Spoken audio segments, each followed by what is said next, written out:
Now, the next thing I want to talk about in layers is layer blending modes and opacity. Now, we'll start with opacity. So we're going to highlight layer 1, which is the flower on the right hand side. And if you look further up in the top right corner, you'll see a little box that says opacity. We click on there, we can take the opacity of that down to around about there, 50 something percent. And you can see that layer is now half as bright as it was. We can move it around, and it's still, wherever we move it, still only half as bright. This is really useful when compositing images, and it's really useful, I find it really useful when doing skin retouching. I think we understand how opacity works now. So the next thing we're going to work on is blending modes. Now, blending modes can get quite complicated, and there are subtle changes between various blending modes. So I'm just going to cover the basics here, just to make things easy for you, so you can see how a layer can work.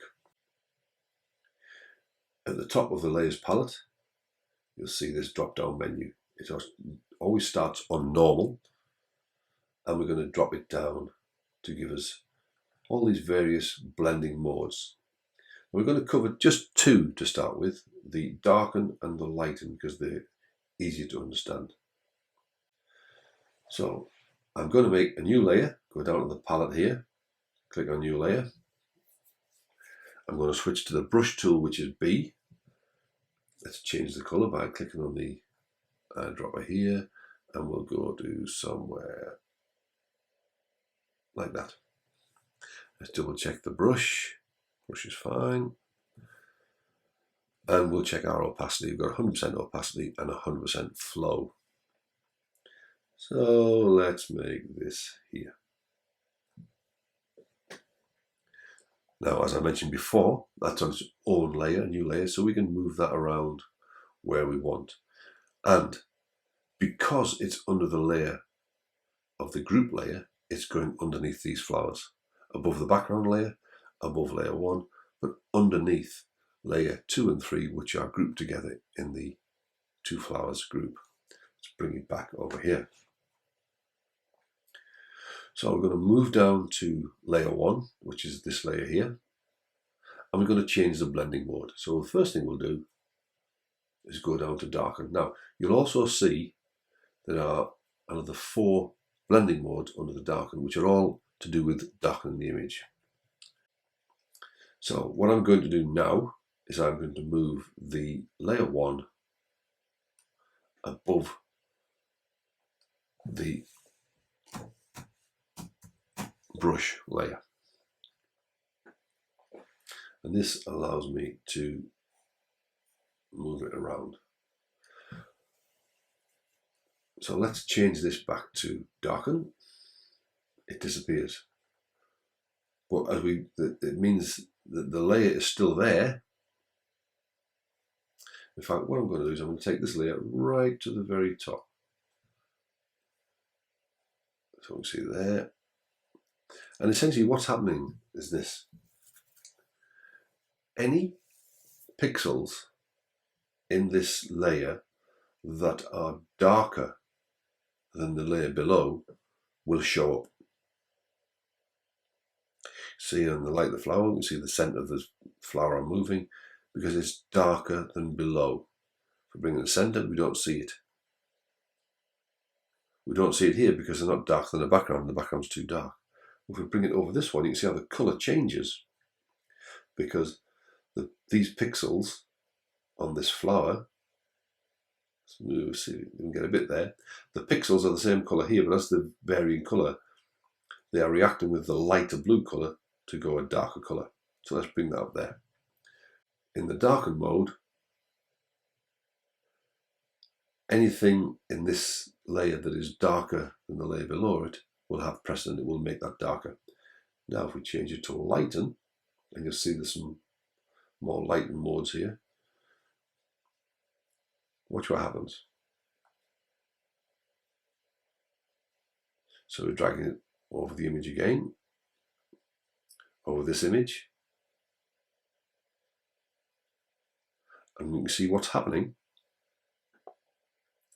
is that any pixels that are lighter than below, the layer below, will show through. So the dark center doesn't show through because it's not lighter than the black in the background.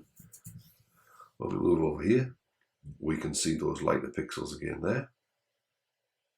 And if we bring it over to our brush squiggle, our light blue, you can see some of those pixels are showing through again. But because we have a blue streak, they are changing the colour. And once we move over here, you can see the effect where the lighter pixels are showing through and the dark ones aren't. So that's a quick introduction to blending modes. There's lots more to it, and there are some subtle differences, and I'll cover blending modes in another tutorial. But that's where we are at the moment with opacity and blending. I can go back to this while I'm blending and change the opacity if I want to. Let's see the effect that has. So it's probably most dramatic here. These pixels are lightening the edge of the flower here, and they are not really showing through, just subtly. But if we go back to increase our opacity, they show through stronger. And finally for this tutorial, a brief introduction to masks. If we look at the bottom of the palette, the layers palette, we've already used the trash can, we've already used the new layer, we haven't used a new folder yet, we haven't used an adjustment layer, we haven't used special effects or a link as yet, and haven't used masks, but we're now going to use a mask. A mask allows you to cover or mask out certain parts of the image. So if you watch the top layer in the right hand side now, when I click the mask, we get a white box, which is a mask next to our top layer. So let me just bring this layer up here so I can see it better. So we've got the mask. Now, there's a basic rule when we come to masks. If this box is white, it means you can see what's going on. If it's black, it'll hide it. So the little mantra is white reveals, black conceals. What we can do is change the mask from white to black, to inverse it. We can go to selection and down to inversion, inverse there, Command, Shift and I, or we can just do those keyboard removals. Oops. Now, we can see as we've filled in black conceals, we can no longer see our flower on that layer. If we go back to the mask, where white will reveal it. So white reveals, black conceals. So what about this? We'll go back to black, conceal it. And if we go to our B for our brush tool and check here in the default color picker, brush tool picker, we see that white is our foreground color. Now if we paint white on the black, watch what happens. We are getting the flower below to reveal. We can take down the opacity of our brush and get less of the flower, like that. Let's take it back up to 100. Now, one of the beauties of masks is if we've gone too far, we can change this color here, press X on the keyboard, black comes to the front, and then black conceals again. Or take it down to 50% and it only conceals part of it. So as you can see, masks are really useful in helping to hide, partly reveal parts of an image you may want or not want to show. I'm just going to show you a live example of how the Photoshop images work. Okay, so here we have an image I've been working on recently. It's a photograph we took at the portrait group about a year ago, I think, and it's a composite. So let's do this. Let's turn off some of these layers.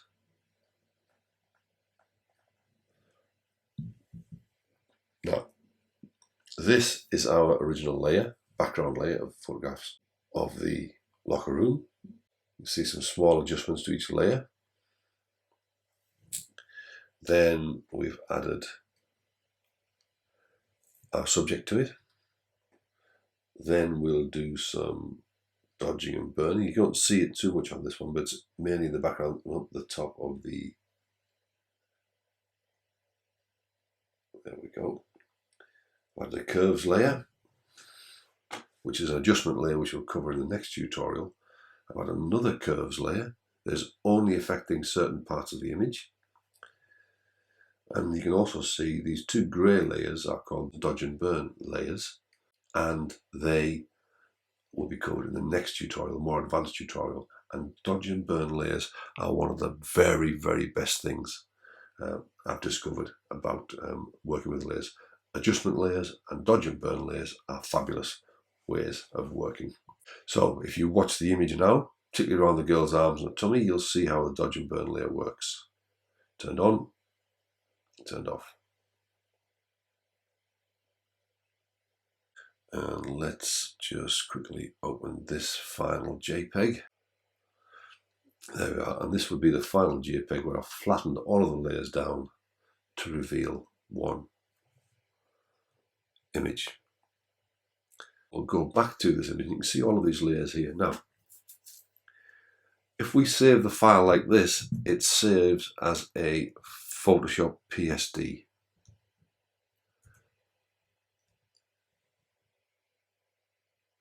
Now, so it's saving, you see the bottom left, it's saving. And because it's such a big document with many layers on it, sometimes takes a little bit of time to save.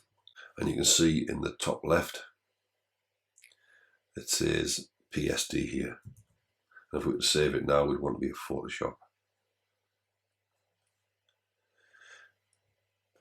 The way around these big files is to flatten your image, which would be Command Shift and E or Control Shift and E.